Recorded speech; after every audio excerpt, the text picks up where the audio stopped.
threat of disaster is never pleasant. Welcome to the Casual Preppers Podcast. These safety measures are essential. The only place for prepping, survival, and entertainment. This will be your source of survival instructions and information.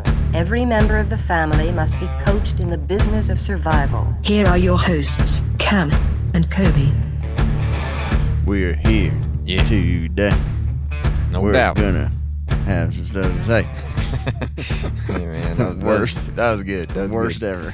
ever. Welcome to the podcast, Cameron, Yeah, listeners, thank you. everybody. Well, thanks for inviting me. yeah. It's good to be here. Today, what are we talking about? Mindless banners. One of the 66. best subjects ever. It really is. Anything to do with aliens, but in particular, alien abductions. Ooh, this is where it gets We got serious. some stories Yeah. for y'all. Yeah. And you be the judge. You be the judge. These are some of the most Did it famous. happen? Did it not happen? Yeah. You'll be able to know. Today, we'll give you the answers. Yes, for maybe. sure. Okay, But good. before we get to that, Okay. this alien abduction stuff, it goes without saying. Yeah. Prepping requires forethought with regard to food and water, power and protection, and bags and guns and Oh, all man. kinds of stuff. Stuff that needs significant technical preparation. Self-reliant medical care is no exception at all. The Prepper's Medical Handbook, which is superb, It is. by noted wilderness medicine expert and survivalist William W. Forgy, MD, provides the basis of prevention, identification, long-term management of survivable medical conditions and tells you what, when, where, why, who, how to return to the grid and what to do if you cannot. I really like the book because it has a super easy, organized structure. You just get to the point. I bit my tongue off. How do I put it back on? I almost bit my tongue off last night at jiu-jitsu, by the way. Really? It hurt so bad. I was bleeding everywhere. It's cute. But you probably would have been okay if you had that medical I handbook. was looking for it, and I didn't have it in my bag. Yeah. So I've been browsing through it. I mean, it has like all the stuff you really do need if you're going to go off the grid and try and do it on your own. Yeah. Don't be dumb. Go get this book. Go to preppersmedicalhandbook.com, or you can go to Amazon and get it. And it is called the Prepper's Medical Handbook. I'm telling you, it's worth it. Carry it. It'll keep you alive. And that's good. It's good to be alive. It really is. Because there's so many cool things that are happening these days. One of those being alien abductions. I mean, how much more fun can you get than alien abductions? I mean, this is they like sound fun. peak entertainment right here is where we're at. So we wanted to talk about some stories of alien abductions, and we decided, look, let's just do like the most famous ones that are out there. And hilariously, some of the most famous ones are the most batshit crazy They are. stories I've ever heard. They're so detailed. Yeah. Like, and so far out there. Oh my gosh. And it's pretty, like, I got reading into, like, alien abductees and, like, people that, you know, psychologists and Yeah. all their involvement and everything. It's pretty fascinating stuff. And they figure, like, the abductee, like, they call them experiencers. Oh, yeah, Or experiencers. abductees. Yes. Or people that have been abducted. Just how it kind of, like, has died off a little bit. It's not as detailed because they think with the evolution of phones and cameras, they're like, well, we can't like twist the truth a lot Yeah. because I had my phone on me. Yeah. They think that may have fallen off a bit from that. Sure. But who knows? They may have gotten all they needed Yeah. from these people that we're going to talk about. Exactly. So Probed them should we just enough. get rolling? Yeah, let's do it. Okay, the first one is Elizabeth Clarer. And so this is one of the earliest ones out there. She was born in 1910, so long time ago. My grandpa was born in 1910. Really? I wonder if they knew each other. But they did. There's only 5 people on Earth. probably during not that many. She was born in Mooey River, Natal, South Africa. I don't know how to say that. Mooi. Oh, that's all I'm saying is Mooey. Is that Big River? It's Mooey River. Mooey big. Mooey big. Mooey wet. Lots of water. At age 7, Elizabeth and her older sister Barbara also had their first supposed UFO encounter. Age 7. It's starting them young, you know. While feeding their Young. Cilium puppies. Cilium? I don't know what those are. Silly ham. I don't know. Silly ham puppies. They look like pigs. Outside the farmhouse, Elizabeth and her sister claimed they witnessed a silver disc bathed in a pearly luster which swooped over them. I could totally imagine a 7-year-old saying that. There was a silver disc. It was bathed in a pearly... Babes, I know. You know what I mean? Had a nice luster. It was Pearly just- luster, Daddy. Anyways, simultaneously, a giant orange, red, and cratered planetoid was observed orbiting and rotating high in the atmosphere. Planetoid was probably not used either. I don't know. I don't know the Dad exact. is planetoid. Yes, I don't know. Maybe planetoid. their language. Yeah, I don't Maybe know. they talked to alien a lot. Back then. Maybe. The disk rushed to meet it, pacing and guiding it northwards, while the planetoid left a smoke trail in its wake. So only months later, she had another sighting in the company of Latham, their Zulu farm manager. Like, what kind of a life is this that they have a Zulu farm manager? You know what I mean? It's awesome. Cillian puppies, Zulu farm managers. I think they were alien. Maybe they are. Well, yeah. Later in life, during a 1937 flight from Durban to Baragwanath. I've been there. Yeah, it's great this time of year. In a Leopard Moth aircraft. I know, dude. Like, this is like she's from another planet. does She and sound her like husband reportedly saw a saucer that approached. I played this game. It's pretty fun. It's like Skyrim kind of. A saucer that approached, coasted along, and then departed from them. So basically, just pulled up next to him, honked, and then left. Right. So that was on a race. yeah. What that kind of thing got? Come on, show me what you got. Shit, I'm This right here go about 1,800 miles per hour. or so. I don't know.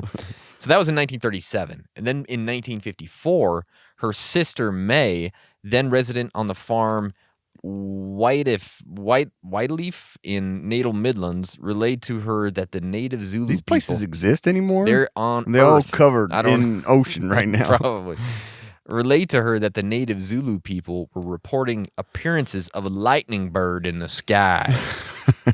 We're seeing a lightning bird. That's cool. Yeah. In response, Elizabeth and her children traveled from Johannesburg, that one I've heard of, Heard that? That's real. to the farm, and she ascended Flying Saucer Hill the following day, and that's what they called the hill.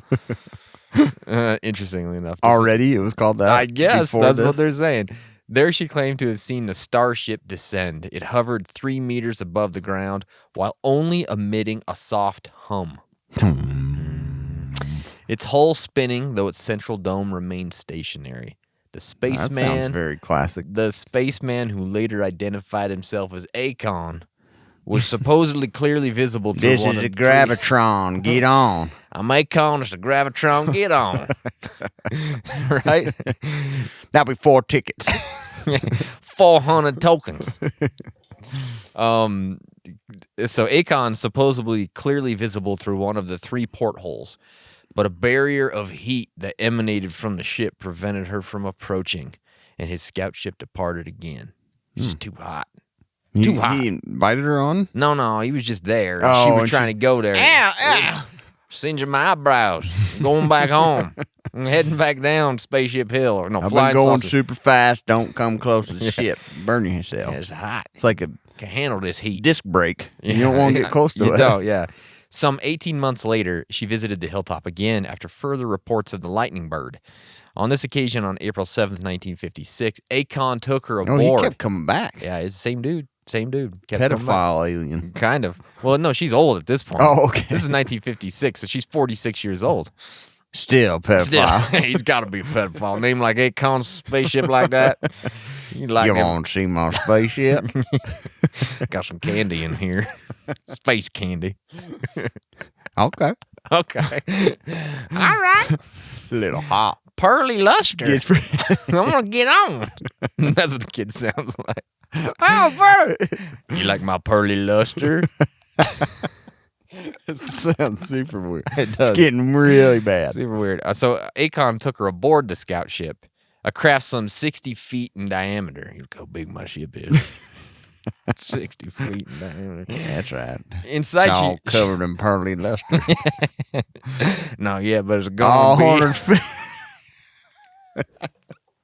I can't say that. Didn't cross my mind. Yeah, I know. I didn't want to say be it. some 18 months later. No, I'm going back in time here. No, so inside, I don't care. You're going in some do direction. whatever. Inside, she met a second pilot. Everybody's already lost on this Yeah, I know. story because of We have like no all idea. the weird names. I know. Inside, she met a second pilot, stocky and darker skin than Akon. Hey, how you doing? Hi, down. I'm just flying I'm today. Akon's cousin. Rayon. Hey, Jeb, why don't you go ahead and say hi? Say hi. Wave to her. Come on. Who was supposedly a botanist as well as an astrophysicist. Okay. And he flew a ship, apparently. Yeah, he's a pilot. You didn't Yeah. mention that. Dude was an all-around good dude. He had a lot of stuff going on, But he was that stocky and darker skinned, so maybe he's like a second Oh, he's a class. botanist. He's out in the sun all the Yeah, time. that's true. Yeah, you're right. She was allegedly shown a lens that offered views through the craft's floor. With only a hum emanating from below and no sense of movement, they were transported to the enormous cigar-shaped mothership, which had a garden-like interior. Sounds amazing. I know, it really do. It really do. After meeting its inhabitants, she was returned to the hilltop. Here's where it gets steamy. During the encounter, kisses were exchanged, and Akon revealed that Elizabeth was in fact a reincarnated Venusian and a long lost soulmate. You don't know this, but look, you're reincarnated Venusian. We're soulmates. I just don't know why you're here. No. Yeah, but it is what it is. He further explained that they occasionally took Earth women as partners. Sounds like a beautiful. I know. Makes the Notebook look stupid. I agree. He explained that they occasionally took Earth women as partners Oh, as of the course they offspring did. strengthened their race with an infusion of new blood. Hmm. He also claimed that a number of Venusians were surreptitiously living among human beings. So, on July 17th, 1956, after their family farm was sold, she made a subsequent visit to the area and claimed to have taken a series of 7 photos of Akon's scout ship using her sister's simple Brownie box camera, right? They didn't have iPhones back then. She had to, so this is where, but when people saw it, they're like, that's just a hubcap you threw in the air and took a picture of. that was the claim, because it looked like, the saucer looked like a hubcap, right? I can hear somebody say Yeah. that now. That's just a hubcap. What a bunch of crap. That came off of Plymouth. Come on. Get your head straight. Oh. You know, pearly Guess they're luster. in South Africa. Huh? Yeah. That So, day is I can't say. I don't know how to, no, I'm not even going to try. It's like kind of Australian, but Edgar Sievers, a ufologist from Pretoria, stated that her family saw her leave. it's a different planet. I I'm pretty know. sure. Saw her leave the homestead alone and suggested that the frail Elizabeth would have found it difficult to throw a car hubcap At 46, and she was photograph that it, old? and photograph it at the same time. She ain't never gonna be able to throw and hit the button. Come on, head in the game, She's a y'all. woman, for one. Number two. I don't know how she even took the damn picture, for one thing. She ain't gonna throw a hubcap and take a picture. And so he also stated that no make of hubcap had been illustrated to sufficiently resemble the disc in the photos. Show me it. Show me the hubcap that look like that. Yeah. So, Show me proof, woman. yeah. So, no, but he was saying it was real. This guy. Oh, he was? Oh. He was saying it was real He's saying because there's no other- way Keisha had done Yeah, that. That's yeah. right. That's right. So, in Take it back. Take it back. It's true. She did it. In April 1958, a series of contacts reportedly started that set her story apart from the UFO stories that were standard in the 1950s. The visits by Akon culminated in a day-long rendezvous with Elizabeth on the high plateau of Cathkin Peak, where he supposedly presented her with the silver ring, which enhanced their telepathic connection. Their love was consummated and a child was conceived. Really? Yes. Where's that child? I'll tell you.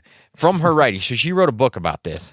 She said, I surrendered in ecstasy to the magic of his lovemaking, our bodies merging in magnetic union as the divine essence of our spirits Magnetic. became one.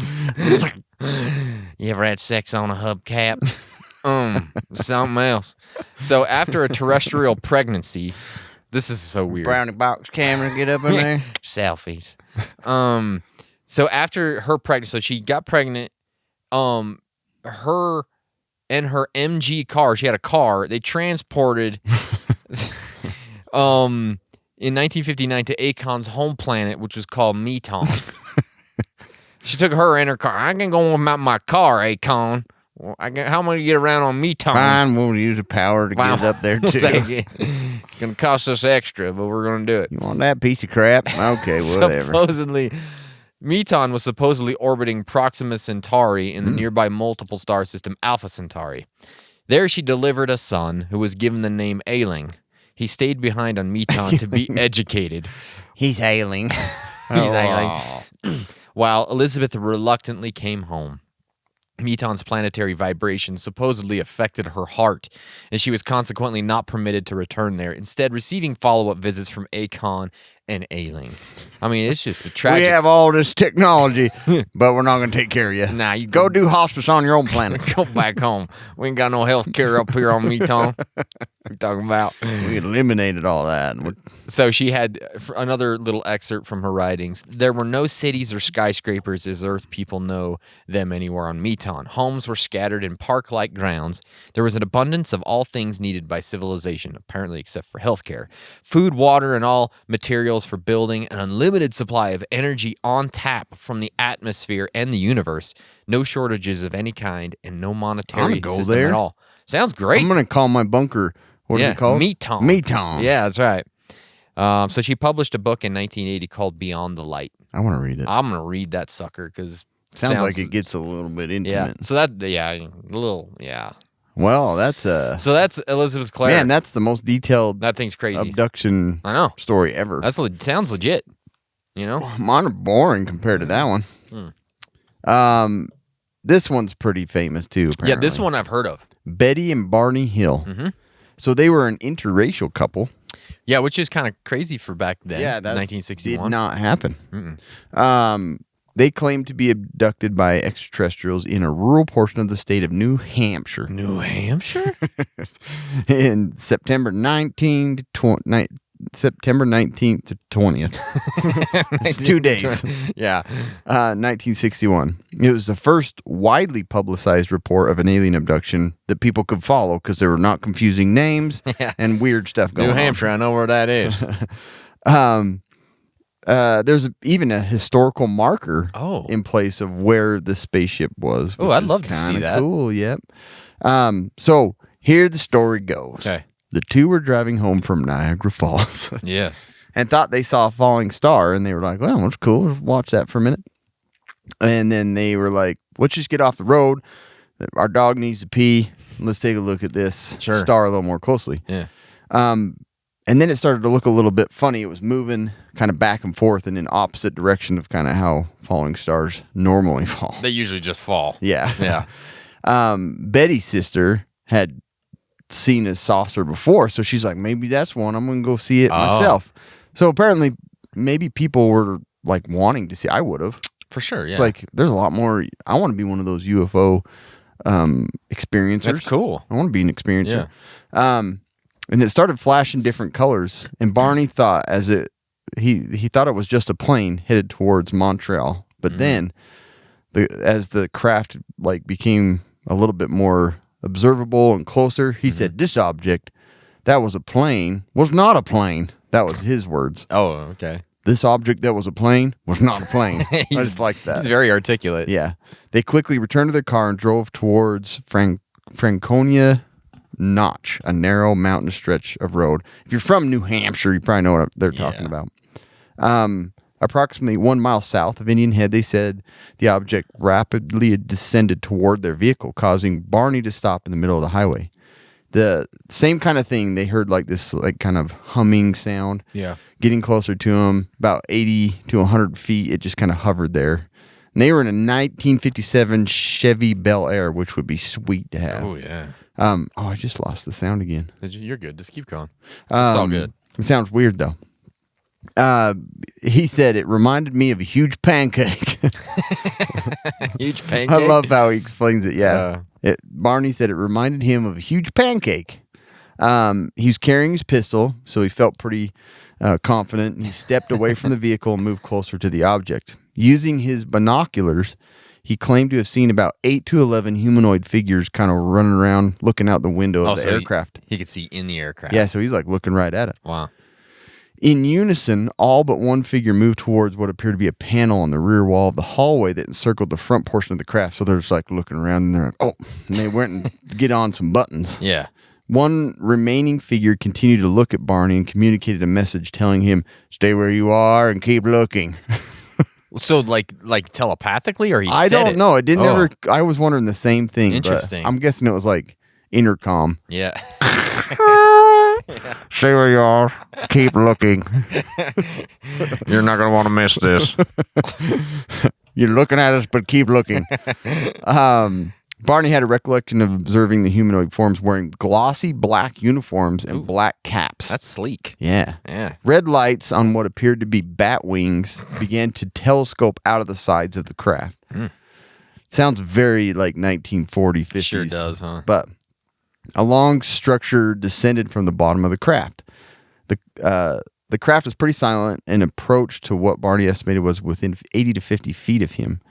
And he said the beings he could tell were somehow not human. Okay. Took him that long to realize Sure. they're not human. They're not people. So Barney kind of freaked out, tore his, he hurried and like dropped his binoculars and ran back to the car. And he said, honey, Betty, they're going to capture us. Oh, and geez. so they jumped in the car and they started getting out of Dodge, and they could hear this like rhythmic series of beeping and buzzing.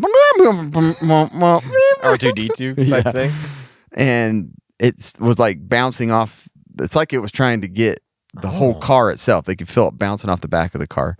And it vibrated, and the tingling sensation passed through the Hills' bodies. Ooh, hey. And they said that they had experienced the onset of an altered state of consciousness that left their minds dulled.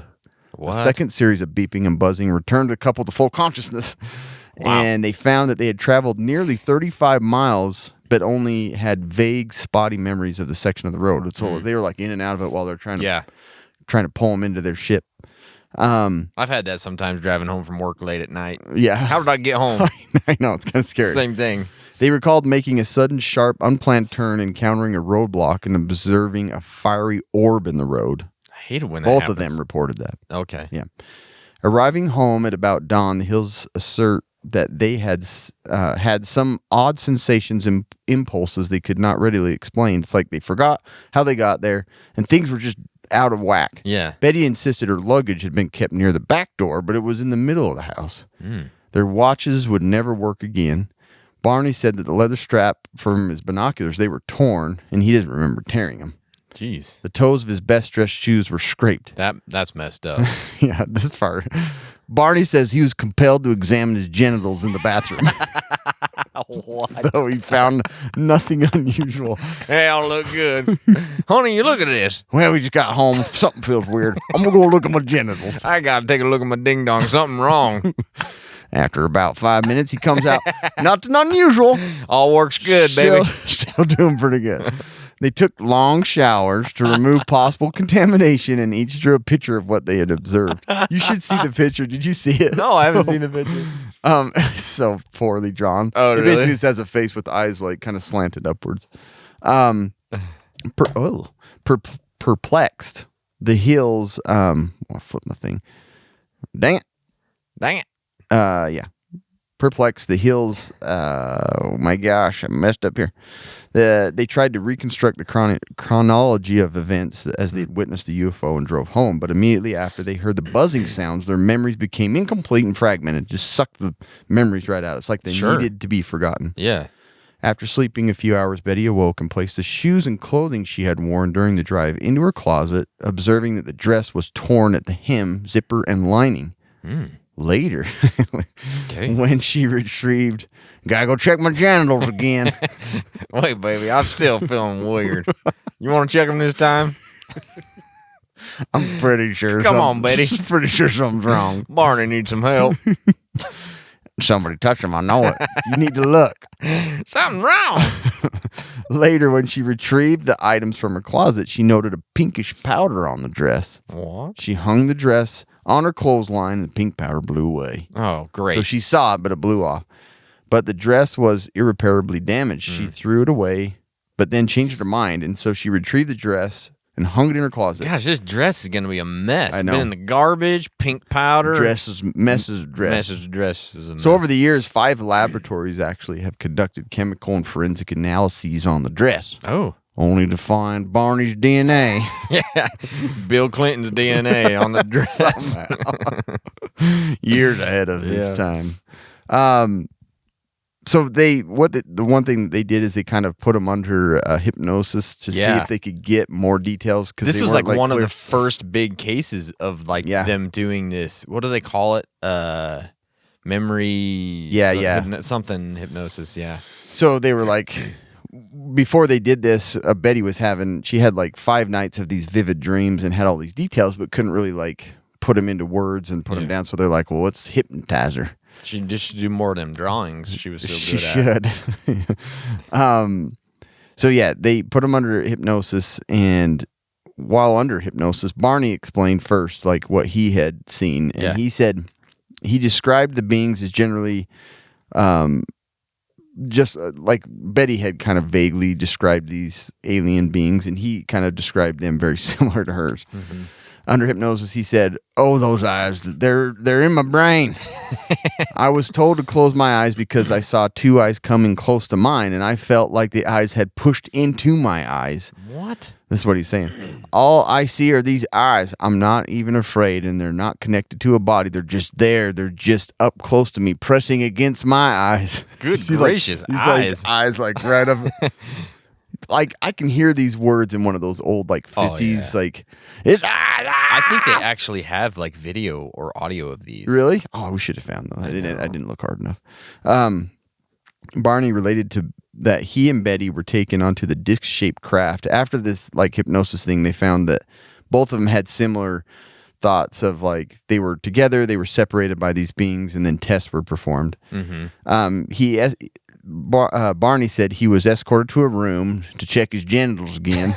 No, he was escorted to a room by 3 of the men and told to lie on a small rectangular exam table. Unlike Betty, Barney's narrative of the exam was less detailed. As he continued to keep his eyes closed for most of the exam, he didn't want those eyes up in his eyes. A cup-like device was placed over his genitals. Of course. He did not experience an orgasm, Dang though it. Barney thought that a sperm sample had been taken. Pretty sure The they men took some. scraped his skin and peered in his ears and mouth.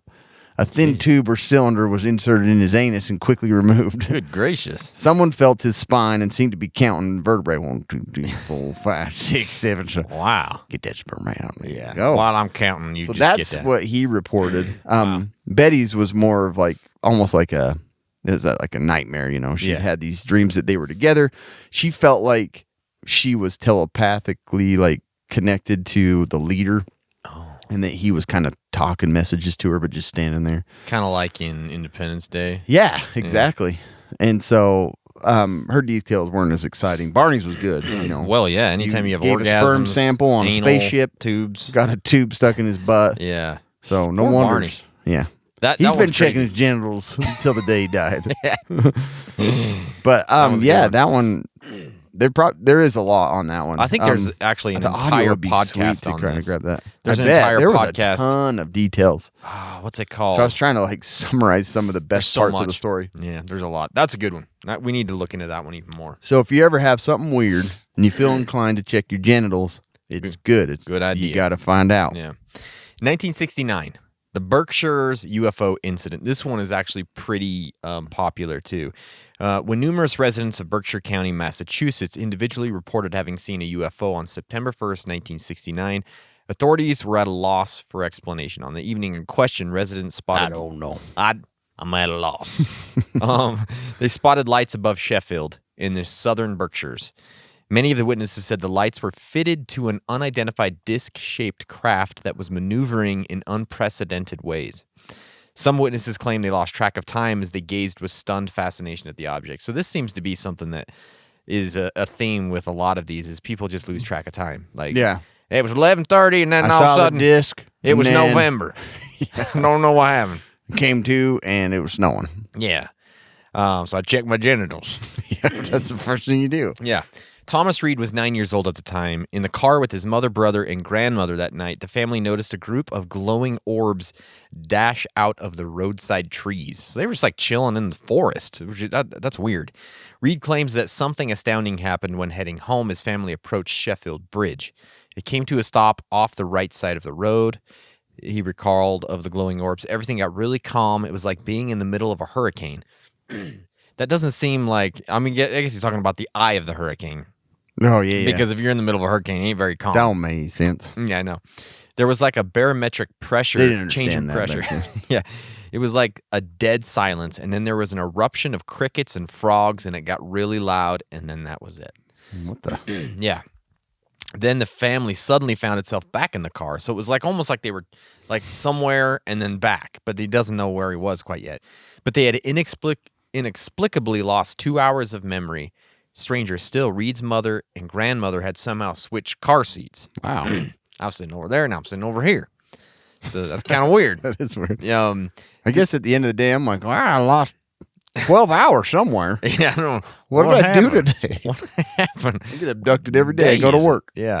Despite any tangible evidence, Reed has remained steadfast in his account. He said over time the family started regaining some of their memory, which is kind of interesting, including having been in a hangar-like facility with other people during this time. We encountered something, said Reed. It was definitely not of this world. This hangar thing we were in was huge. It was larger than a football field.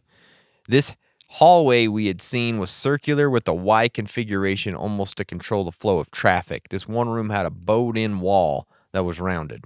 So, I mean, it's just a bunch of round rooms and a big whatever building. It was a tarnished, circular-looking vessel where an image of a willow tree was displayed. Oh. Reed was only one of dozens of people who reported Willow witnessing a trees UFO. is like creepy. They kind of So are, they're aren't like they? the perfect tree for. The weird thing about this If is you're gonna they're- get abducted, it's gonna be around a willow tree. Oh, I guarantee it. It's got to be. The weird thing about this one is it wasn't just these people that reported this. There was actually a whole bunch of people. Some were adults who called into the local radio station to report the sighting. Others were children who began drawing UFOs in classes. There must have been 20 or 30 sketches that were drawn by children in our 4th grade class from what they saw, said Reed. They hung underneath the class board in Sheffield Center School. More than one of those hang in the Roswell Museum today, actually.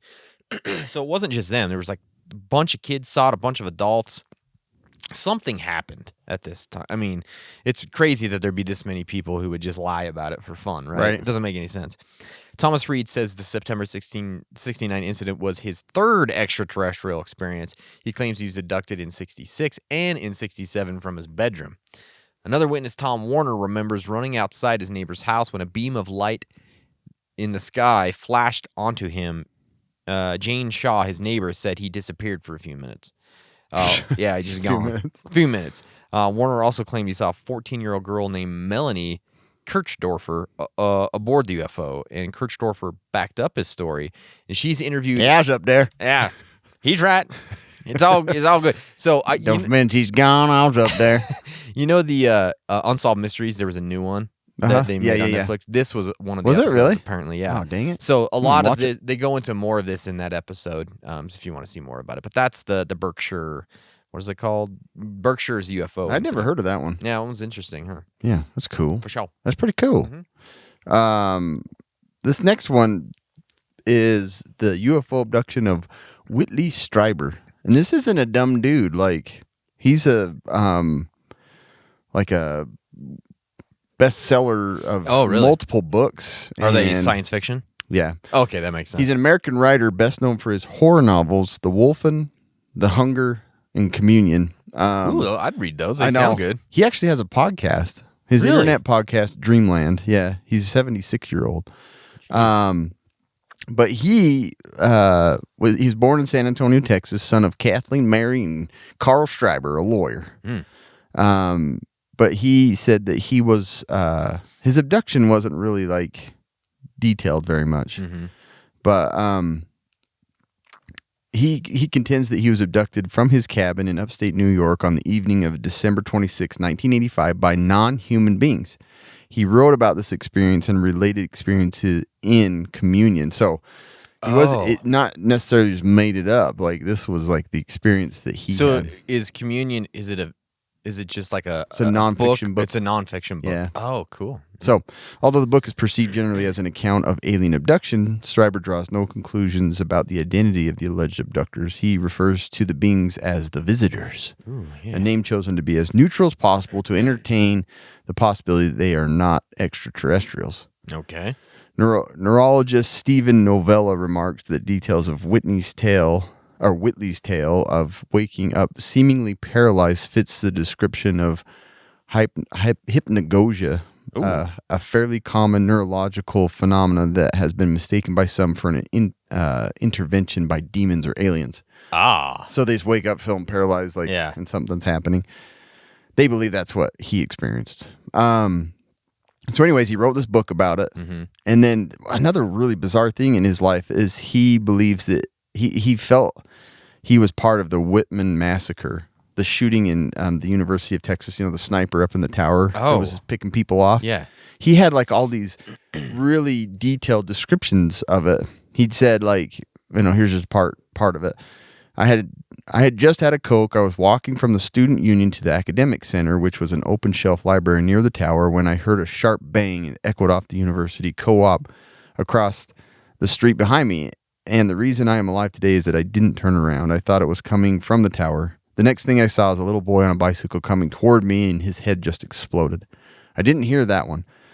I knew then that it was coming from the tower. The people all took cover, and he watched like people get shot in the stomachs and everything. And he's like super detailed about one. He's like, they were lying in the grass, screaming, begging, pleading for help, trying to crawl along. One girl's legs wouldn't work. The other was vomiting pieces of herself out, and I could smell blood and odor from their stomachs. What was in their stomachs and their colons. The smell was horrible coming from these poor kids, 2 young co-eds. But he has family that were like, he wasn't there.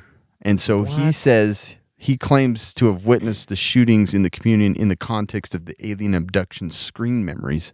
Whoa. Expressing puzzlement at having repeated this false claim over the years, that he had like seen and could describe in detail what happened at the massacre, but he was never there. That's weird. Yeah, super weird. Huh. Did you ever remember the series, or like it was like a show, Faces of Fear? No, Pretty I don't think disturbing. So. Was like it? I've seen parts of it. It's about death and like Or all this Faces stuff. of Death. But he I've heard was about that. he was in this, yeah. Oh, really? Yeah, he had an interview in that movie. Huh. But. So anyways, yeah, he said he got abducted and he'd had visions of these things that were that were going to happen. The other one was the Master of the Key, and he claimed that while on a book tour for his book Confirmation, he was visited in the early morning of June 6, 98 at his Toronto hotel by an unknown man who presented him with a new image of God. Stryber engaged the man in dialogue for half an hour, though Stryber also conceded that once our conversation was transcribed, it became obvious that more time was involved. He must have been with me for at least 2 hours.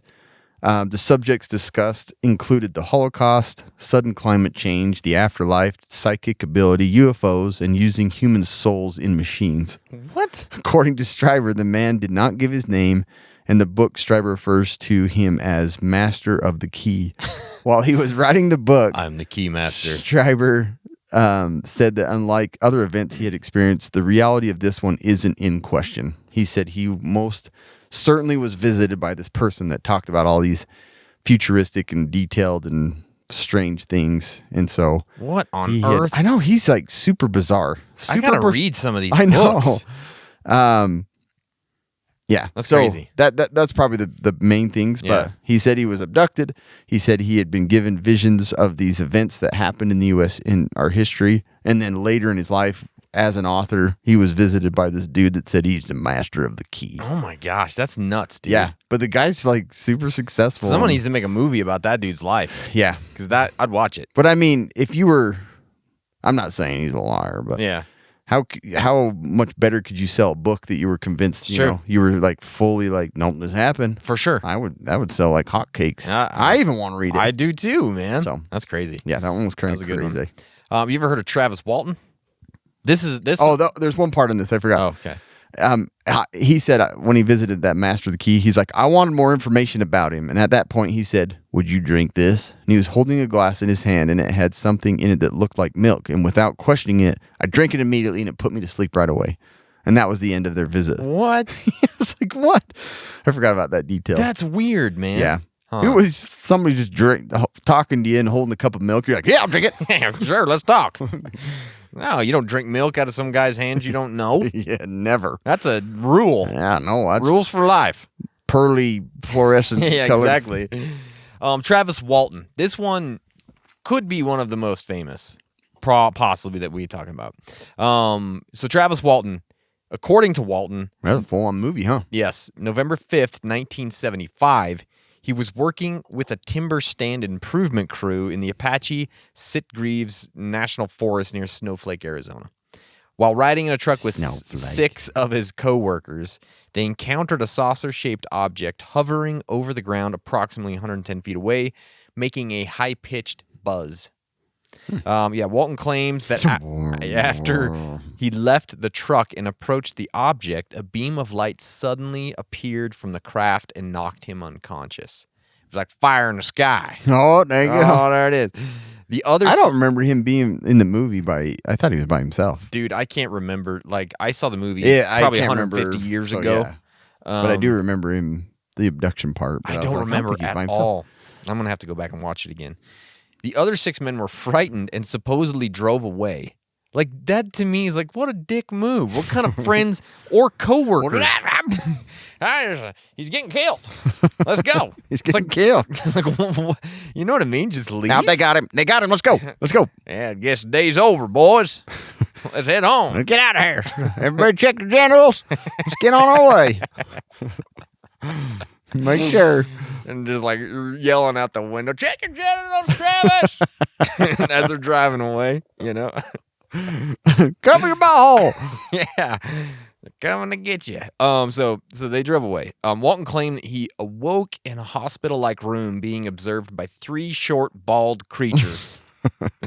And have no hair. Unfortunate Yeah. alien species. Yeah, 3 short. We're short, we're bald. We didn't Stick this in your butt. yeah, lay back. He claimed he fought with them until a human Kind of sounds like a normal hospitalist. It does. It's a hospitalist. He claimed that he fought with them until a human wearing a helmet led Walton to another room where he blacked out as 3 other humans put a clear plastic mask over his face. Don't fight it, boy. It's okay. There's a clear plastic mask, saran wrap, probably. You know what I mean? That part was in the movie. Was it? Yeah, I remember Okay. him like freaking out. I became conscious inside the craft, and I believed I was in the hospital, said Walton. It was in a lot of pain, and I became more conscious, and I looked around, and I saw alien beings, and I just panicked. Well, you would, right?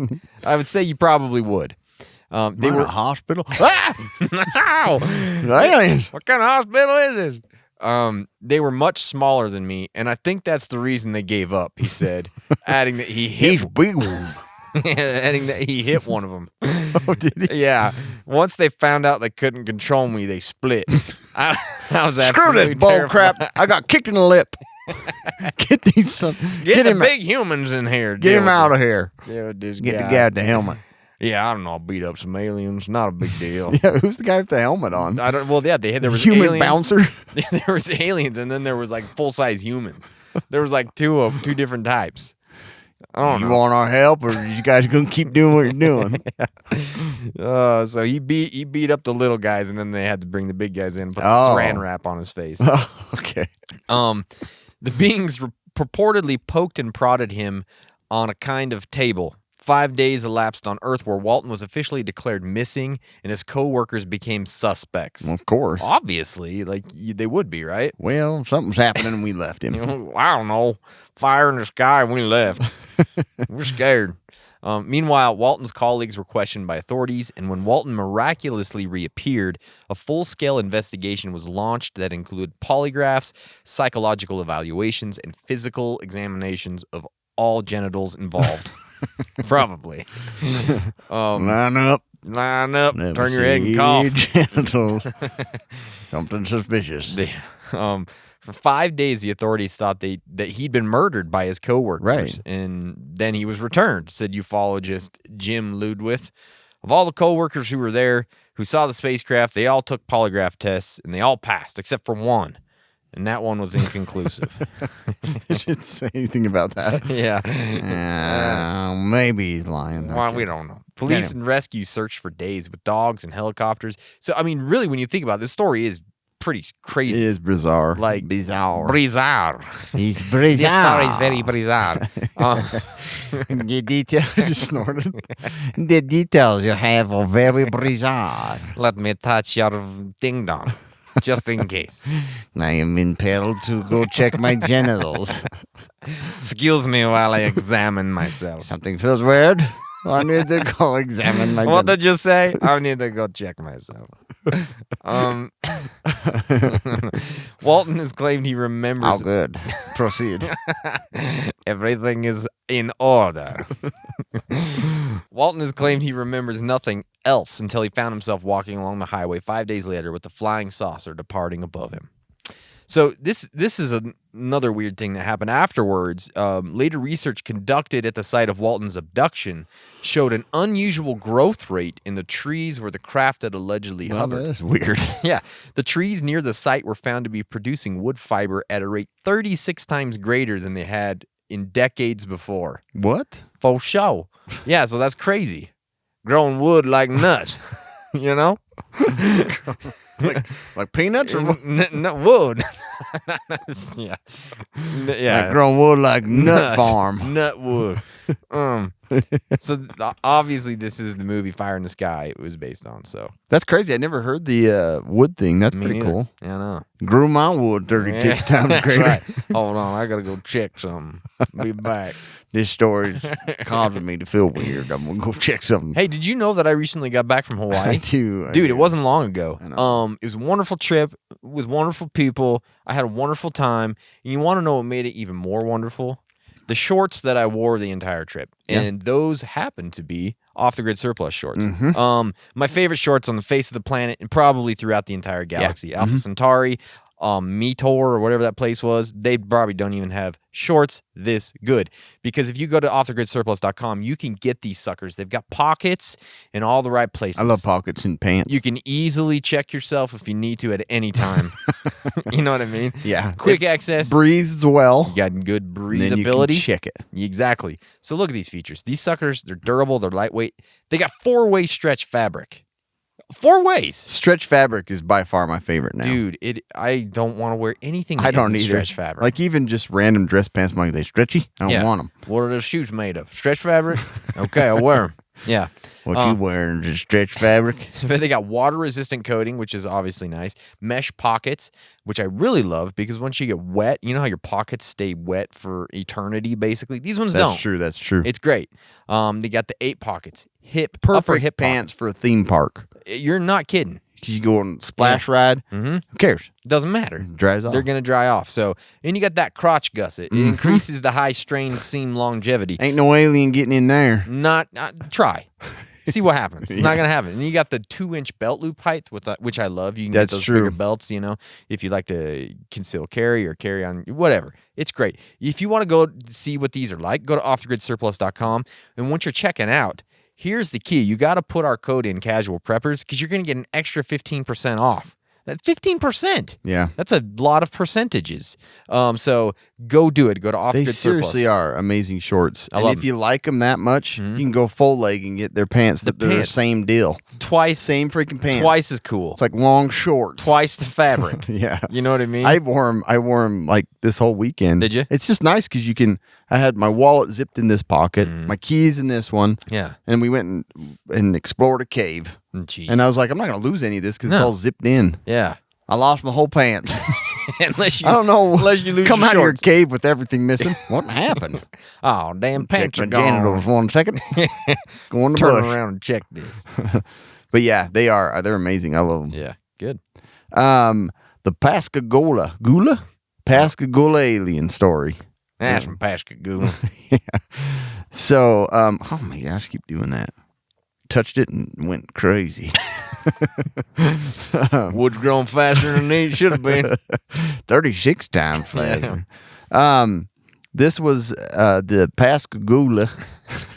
Pascagoula, I don't know how you say it. You're good. Abduction was an alleged UFO sighting and alien abduction in 1973 in which Charles Hickens, not Charles Dickens, Nope. and Calvin Parker claimed they were abducted by aliens while fishing near Pascagoula, Mississippi. Sounds like a story they told their wives. I know.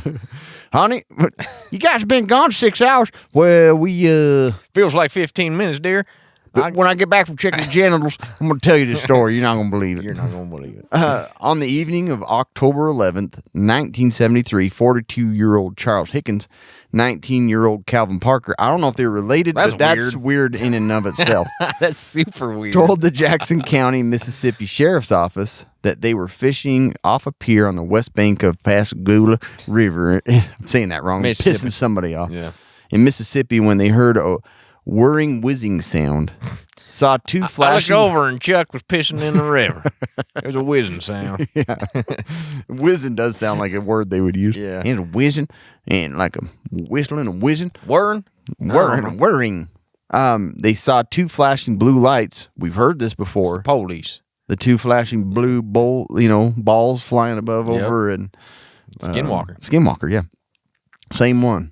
And observed an oval-shaped object 30 to 40 feet across and 8 to 10 feet high. Jeez. Parker and Hickson claimed they were conscious but paralyzed, while three creatures, always three, we travel in threes, with robotic slit mouths. I don't know. Is that just like, Yeah, I don't and crab-like pincers? know. Took them aboard the object and subjected them to an examination. Give us your fish. Give us your eggs. Let me check your But yeah, genitals. like they, the story sounds weird already. Sure, yeah. But let's see some of the details here. So they still to this day, claim that they were Yeah. seen, and Parker said when they re-interviewed him not too long ago, they had to fold. So when they were recording, they actually left the recorder in there, and supposedly these two didn't know it was there. But while the investigators or whatever of the story were, when they left, this is what it picked up. They said when they sat down and listened to it, Parker had said, when he was talking about the details, he's like, I kind of choked up a little bit. I never heard it, not the full recording, just pieces of it. This is after they played it back to him. Just the pieces where Charlie and I were locked in the room and they walked out. Oh, surprisingly, they had the whole thing on tape. I had no idea. Apparently, Charlie didn't either. They was all hidden. They was all hidden. It was all hidden. And it had said in there that they had, I thought I had the details of it. Dang it. But basically, while they were out of the room, they talked about, I couldn't believe it myself. And they just talked about all the little encounters and how they sounded crazy. And they're like, I wouldn't believe it if I had heard it either, but this truly happened to us. So anyways, this one you can look up. It's pretty entertaining. Pascagoula. But some 46-year-old with a young boy Oh, that to me is was the out weirdest part of fishing the and story. saw weird creatures that abducted him for a short time. Hope it's like an uncle and a nephew or something like that. I never did find out know? how and if they're related. If not, I think some other Something weird foul going on. play was going Yeah. on. So this one is Antonio Villas Boas. Nah. He's from Brazil. Oh yeah, he's Yeah. Brazilian. At the time of his alleged abduction, There are Antonio some stories from Brazil. I'll Villas tell you. Boas was a 23-year-old Brazilian farmer who was working at night to avoid the hot temperatures of the day. October 16th, 1957, he was plowing fields near São Francisco de Sales when he saw what he described as a red star in the night sky. According to his story, the star approached his position, growing in size until it became recognizable as a roughly circular or egg-shaped aerial craft with a red light at its front and rotating cupola on top. Okay. The craft began descending to land in the field, extending 3 legs as it did so. At that point, There's Boaz, like mixed like English with like I know. rotating cupola. Yeah. At Cup. that point, Boaz decided to run from the scene. He's like, I'm getting out of here. Ain't no farming worth this. So, according to Boaz, he first attempted to leave the scene on his tractor. That's not the best, fastest getaway I've ever heard of, for one thing. Maxed 18 miles per hour. Just like plowing through. But when the lights in the engine died after traveling only a short distance, he decided to continue on foot. So the tractor didn't last long. However, he was seized by a 5-foot-tall humanoid who was wearing gray coveralls and a helmet. That's just, wow. I know, man. Wow, this is what happened. Its eyes were small and blue, and instead of speech, it made noises like barks or yelps. That's what it sounded like. Just another farmer telling him to bring the tractor back around. Hey, Hey, Exactly. There's a that an alien? short farmer in gray overalls, just trying to tell him to bring the tractor over. burn them out. Exactly. 3 similar beings then joined the first in subduing Boaz, and they dragged him inside their craft. So at this point, it wasn't a farmer. Inside the craft, Boaz said that he was stripped of his clothes and covered from head to toe with a strange gel. That would freak you out a little bit, right? Yeah. We're gonna take off your clothes and we're gonna slather you up. Just chill, all right? Don't worry about it. He was then led to a large semicircular room through a doorway that had strange red symbols written over it. Oh. He claimed that he was able to memorize these symbols and later reproduce them for investigators. In this room, the beings took Got a samples. tattoo of them all right there. Yeah, right on my Down my lumbar. tramp stamp down here. It's alien Pretty symbols. cool, huh? You guys don't get it. It's just like getting Chinese writing. Yeah. Same thing. Humans are stupid. We don't know what it means. In this room, the beings took samples of Boaz's blood, but they took it from his chin, which is not the best place to take blood, I wouldn't think. But I don't know. They took it from his chin. Yeah. After this, he was then taken to a third room and left alone for a half an hour. During this, it's just like when you go to the doctor's office. You think the doctor's coming in. There you are in another room for a half hour. I got a bunch of gel on me. Is somebody coming in? I'm paying for this. Come on. Getting an ultrasound or what? During this time, some kind of gas was pumped into the room, which made Boaz become violently ill. So now he's slathered in goo. What are they and doing? He's puking everywhere. It's not great. Shortly after this, Boaz claimed that he was joined in It the does room. sound like a waiting room now. It does, I know. Weird gases just spelled in there. He was joined by another humanoid. This one, however, was female, Ooh. very attractive, and naked. That's a Brazilian. Yep. She was the same height as the other beings he had encountered, with a small pointed chin, large blue cat-like eyes. The girl? Uh-huh. Oh, okay. The hair on her head was long and white, kind of like platinum blonde. That sounds like a cool video But game. her underarm and pubic hair were bright red. You remember that? Yeah. I was like, what? Oh, what's going on here? I just remember she's female and her crotch had red hair. She had fire crotch. What was everything else look like? Her crotch had red hair and she's female. She was a woman. She had no top on. Yeah. And I don't remember anything else. Dude, I was covered in gel. Come on. Stinky gas pissed me off. I wasn't really excited at this point. I just wanted to get back and picking my pineapples or whatever the hell I was doing. So Boaz said he was strongly attracted. But red to the hair, woman. isn't that weird? Think about it. Platinum blonde I'm hair. thinking about it. Carpets didn't match the drapes. You know what I mean? Thinking about it. I ain't gotta check my genitals. Before I finish this story, I gotta check my genitals. something weird going upon me. He said he was strongly attracted to the woman, and the two had sexual intercourse. What? Yeah, for sure. During this act, Boaz noted that the female did not kiss him, but instead nipped him on the chin.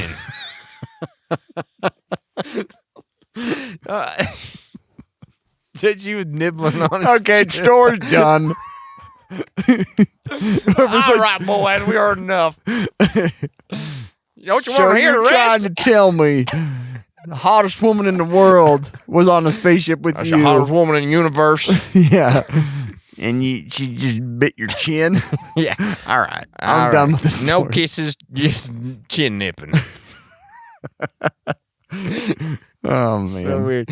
So That happens on Melton or whatever. That Melton? he probably had like some weird fetish after all this. I know. Hey, baby, you bite me on the chin. Probably You did. know what I mean? Yeah, just a little bit. Little nibble on my chin. He's checking the internet for chin nibbling porn. Nothing coming up. Gosh dang it. Stupid. I hate the internet. Nothing satisfying on earth anymore. Once you had chin nibble, you ain't going back. Yeah. She ruined it for me. When it was all over, the female smiled at Boaz, rubbing her belly, and gestured upwards like this. So Kind of won too many soccer games. I know. So he said, You scored, son. "Goal!" Oh, that's a good goal. He took that to mean that she was going to raise their child in space. Oh, okay, that makes sense. You know That's what the I first thing I would have thought. I just figured that's what she was You saying. going upstairs? There's an upstairs in this ship. You gonna make me a sandwich Your up there parents now? are upstairs. Is that where I should go clean off this gel? What? What you pointing to? Turn the lights off? What do you want me to do? And then, of course, like how would you immediately think? Oh, she just means she's gonna raise a kid up in heaven. Okay, I'm pretty sure that's not what he was. You want it one more time? You gotta give me a 24-hour turnaround, baby. I can't go again. My chin hurts. I'll get it. Upstairs. What? I'm number one. That's I'm right. number one human. That's I'm number one. Thank you. That was your first time? Gee, you should have told me. I can't understand. Oh, You're hungry. all What? these different things that you're thinking. So that pissed him off, kind of. 'Cause Again? he was mad. I want more. No, because he was like, this is what he said. He said he felt angered by the situation. He felt as though he had been little more than a good stallion for the humanoids. So he'd been used for his body, Okay. basically. So that kind of made him mad. Yeah, I wouldn't care. Boaz said that he was then given back his clothing and taken on a tour of the ship. Get out. No, Oh, she did go on a tour. yeah, let me show you around the place. And so they went around the ship, checked it all out, He was then escorted off the ship and watched as it took off, glowing brightly. When he returned home, he discovered that 4 hours had passed. Many didn't believe him, but a local doctor noted that he noticed signs that Boaz had radiation sickness, such as nausea and bruising, burning sensations in the eye, and skin that was painful to touch. Oh, well, something happened. Yeah. So, anyways, That's an interesting story. Antonio Villas Boaz. That might be my favorite one. Yeah, that was a good one, huh? Yeah. So this one wasn't as much funny as it was just weird. It just Yeah. Well, some of these are super weird. Man. Yeah. I guess all the others were weird too. Yeah.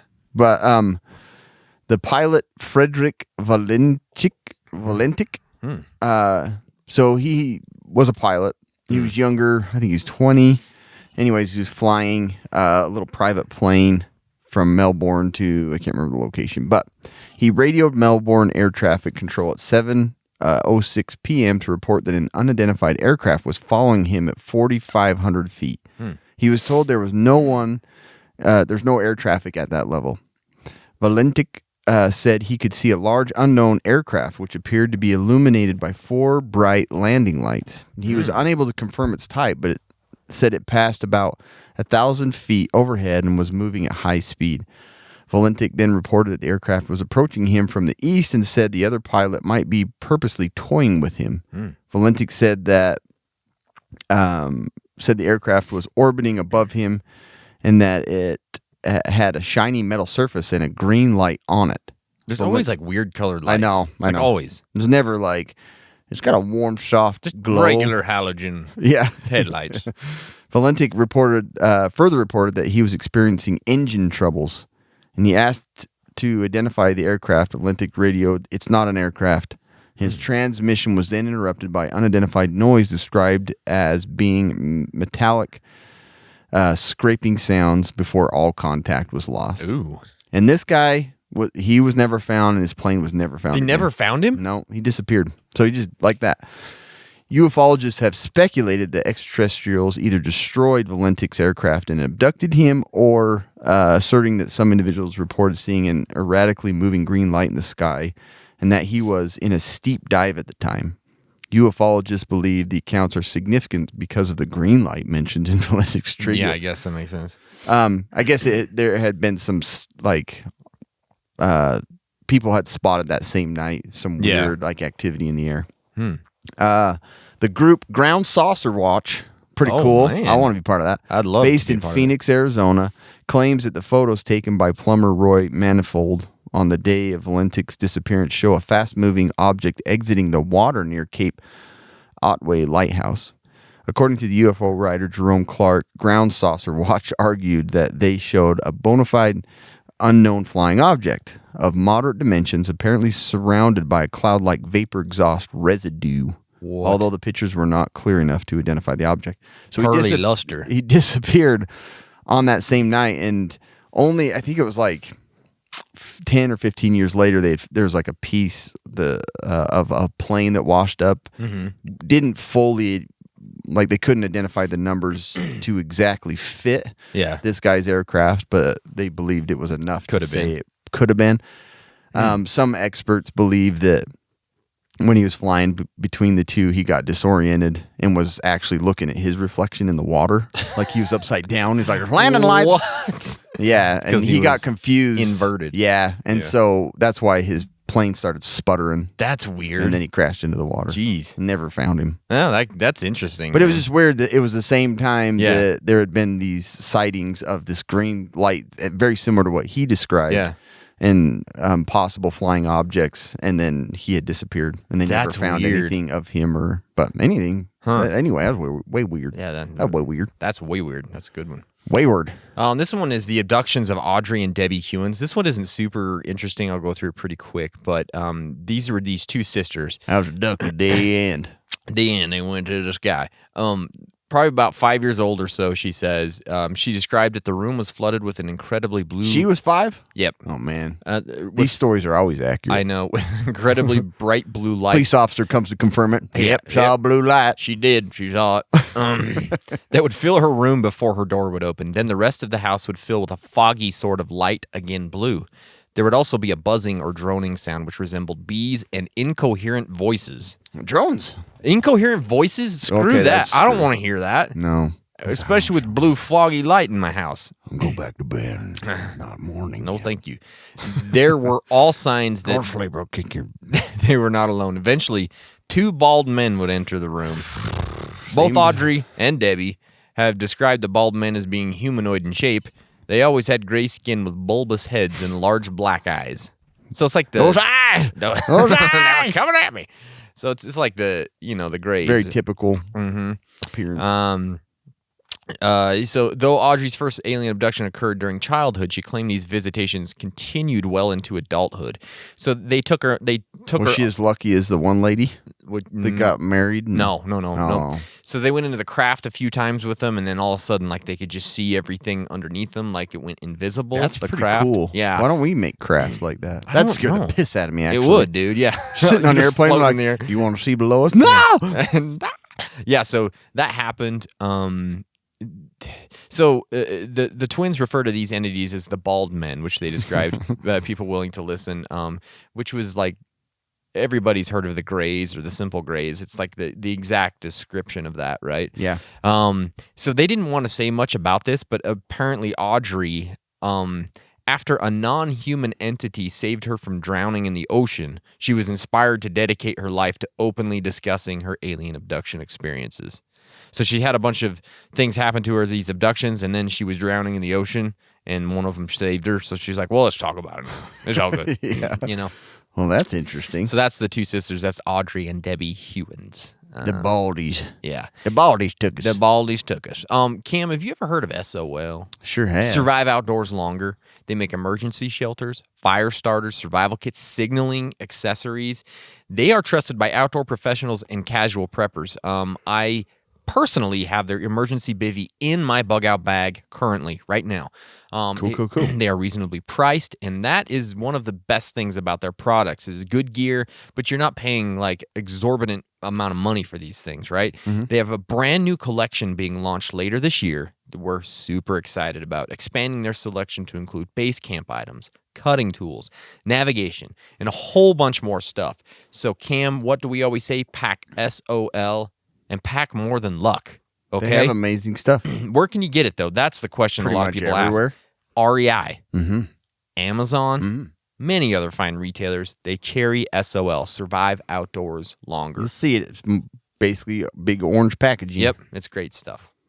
So this story is the story of Robert Taylor. According to Taylor, a forestry worker with the Livingston Development Corporation on the 9th of November. Forestry worker, another one. I know. There's, I think, 3 or 4 of these were Yeah. forestry workers. Weird, huh? They're in the middle of nowhere. Yeah. I guess that makes sense. Can make trees grow faster. Yeah. On the 9th of November 1979, he parked his pickup truck at the side of a road near the M8 motorway and walked along the forest path up the side of Dutchmont Law with his dog. Taylor reported seeing what was described as a flying dome or a large circular sphere approximately 7 yards in diameter, hovering, which is 6.4 meters. In case you're wondering. Yeah, in case you're from somewhere else, not Earth. Hovering above the forest clearing about 530 yards. 530 yards? Who says that? I know. Away from his truck. Okay, 580 meters. Does that make more sense? Well, it's like No. 500 yards. It's like 20 feet, Yeah. I don't know.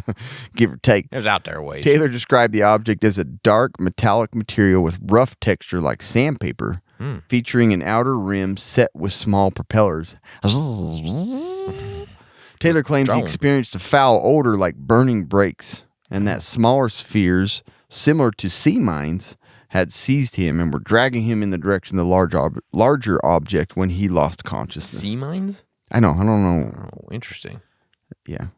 I guess those big bulbous things that have like the little spiky things on them. Is that a sea mine? I don't The know. ships bounce into? Oh, okay. I see what you mean. Yeah. I was thinking it was like a mine shaft at first, but You like shafts. don't be dumb. Okay. Yeah, so according to him, he later awoke and the objects were gone, but he could not start his truck. So he walked back to his home in Livingston. Patricia Hannaford, founder of the Edinburgh University UFO Research Society and a qualified physician, advised Campbell on medical aspects of the case. She suggested that Taylor's collapse was an isolated attack from temporal lobe epilepsy, Jeez. and that the fit explained the objects as hallucinations. Symptoms such as Taylor's previous meningitis, his report of a strong smell which nobody else could detect, but nobody else was around, Yeah. his headache, dry throat, paralysis of his legs, and period of unconsciousness suggested this cause. She works for the health insurance company. I But guarantee it. Founder of the University of UFO Research, she's like trying to debunk it. Yeah. Wouldn't she be in support of it? I don't know. Anyway, she's cast out after she said all this Mm-hmm. stuff. Steve Donnelly, a physicist and editor for The Skeptic, also considered the incident to be explained by an epileptic attack. Campbell suggests Taylor's attack may have been stimulated by a mirage of Venus. Gosh. I know. Mirage of Venus? Yeah. Okay. I don't see that all the time. No. Local businessman Phil Fenton published a report in Hi there, 2013. Phil Fenton, local businessman. How you doing? Speculating that Taylor may have suffered a mini stroke and been exposed. Poor guy.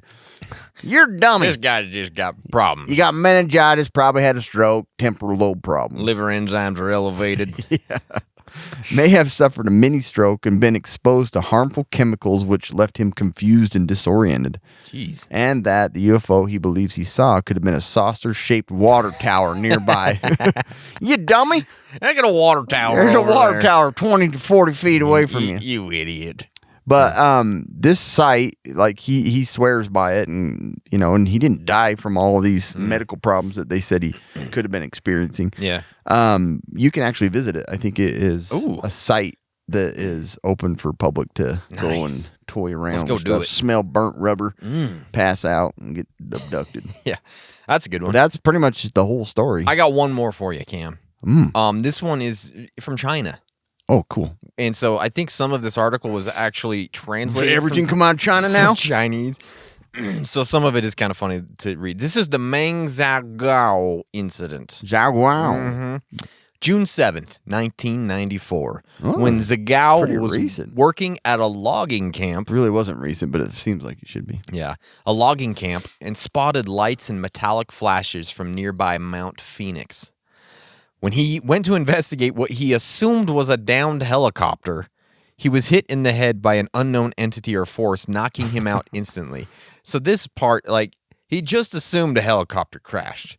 There was a light over there. Look, it's probably a helicopter crashing. And then this is what he says. I thought a helicopter crashed, so I set out to scavenge for scrap. Like, it wasn't like, I got to go see if the guy's okay.